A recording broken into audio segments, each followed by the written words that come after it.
Psychopaths don't lurk in shadowy alleys wearing clown masks or scheme in gothic dungeons like cartoon villains.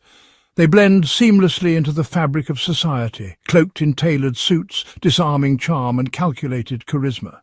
They thrive in boardrooms, political arenas and social hierarchies, wielding manipulation as a tool to ascend power ladders while leaving chaos in their wake. Modern psychology diagnoses them as dangerous anomalies, individuals devoid of empathy, driven by self-interest. Yet Friedrich Nietzsche, the philosopher who proclaimed "What does not kill me makes me stronger" and championed the will to power, perceived their ruthlessness as a distorted mirror of humanity's latent potential. In Nietzsche's eyes, the psychopath's unapologetic ambition and rejection of conventional morality echoed his ideal of the Übermensch, a figure who transcends societal constraints to forge their own values. Where clinicians see a threat, Nietzsche glimpsed a dark testament to the raw, untamed force of human ambition, challenging us to confront the unsettling question: is the line between monster and visionary thinner than we dare admit? The term psychopath conjures images of serial killers and Hollywood villains. But the truth is far more unsettling. Psychopaths are CEOs, politicians, influencers, and even family members. They thrive in chaos, manipulate with ease, and often leave a trail of destruction in their wake. Yet despite their harm, society rewards them. Nietzsche, a philosopher obsessed with power and human nature, offers a provocative lens to understand this phenomenon. His concept of the overman who transcends societal morals shares eerie parallels with psychopathic traits. But where does genius end and madness begin? Let's dive in. Psychopathy isn't just being mean. It's a clinical profile defined by traits like superficial charm, lack of empathy, pathological lying, and a relentless hunger for dominance. Dr. Robert Hares identifies 20 criteria, including 1. Glibness, superficial charm, the ability to talk their way out of anything. 2. Grandiose sense of self-worth, a delusional belief in their superiority. 3. Lack of remorse or guilt, no emotional fallout from harming others. 4. Callousness, lack of empathy, inability to connect with others' pain. Score 30 out of 40 on this checklist and you're clinically a psychopath. But here's the twist. These traits dominate high-stakes environments. Studies show that 4 to 12% of corporate executives meet the clinical threshold for psychopathy, compared to 1% of the general population.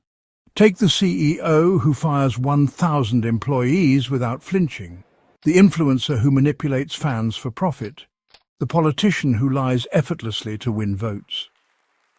Psychologists warn these traits are destructive, but Nietzsche asked, Belfort, a convicted stockbroker, epitomizes psychopathic success. His charm, manipulation, and lack of empathy fueled a fraudulent empire. Psychologists would label him a malignant narcissist.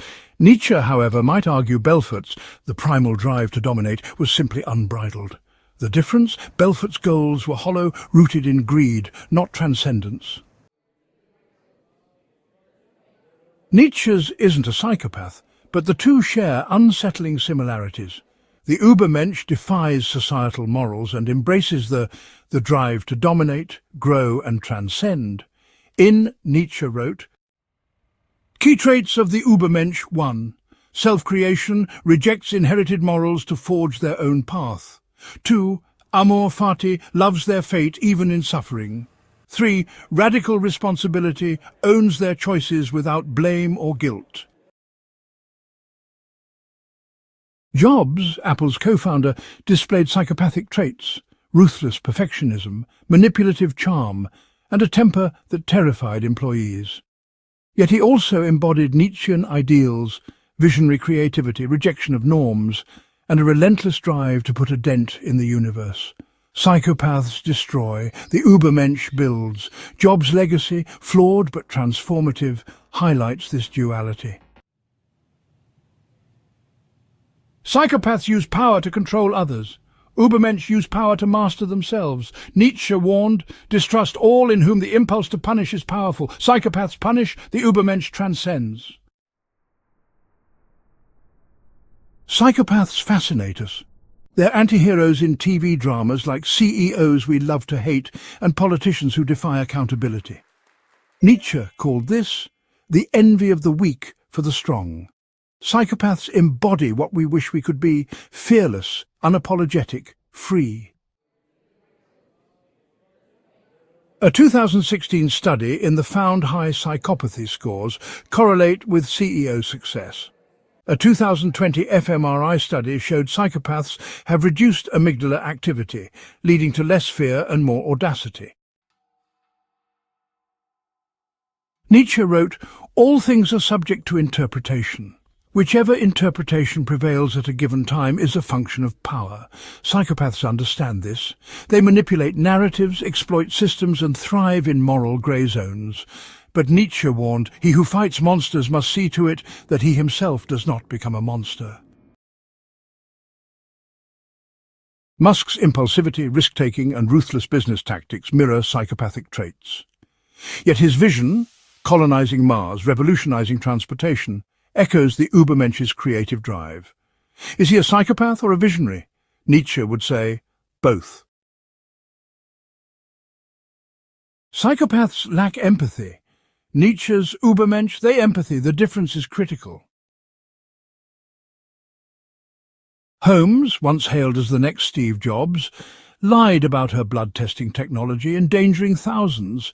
Psychopathic traits, deception, grandiosity. Nietzschean failure, no higher purpose, just greed. The Übermensch builds empires, the psychopath burns them. Nietzsche wrote, psychopaths exploit this, weaponizing conformity to manipulate masses. Machiavelli's advised rulers to use fear, deception and cruelty, a psychopath's playbook. Nietzsche, however, argued true power requires not manipulation. The charm offensive. Psychopaths disarm with charisma. Nietzsche's fix. Trust those who are honest about their darkness. Gaslighting. They rewrite reality. Nietzsche said, the lie is a condition of life. Lack of long-term bonds. They discard people. Nietzsche, is life not 1,000 times too short for us to bore ourselves? Protect yourself. Set boundaries. Question grand narratives. Embrace Nietzsche's will to power, not over others but over your own fears. The Übermensch isn't a predator, it's a phoenix. Psychopaths rule through fear. The Übermensch inspires through vision. Nietzsche wrote, become who you are, not a psychopath, not a saint, but someone who wields power with purpose. If this dive into the abyss intrigued you, smash the like button to confront uncomfortable truths. Subscribe for weekly deep dives into philosophy's darkest corners. Comment below, would you trade empathy for power? Your honesty might free someone else. Share this with anyone who's ever wondered, what separates a monster from a genius? Until next time, what does not kill me makes me stronger.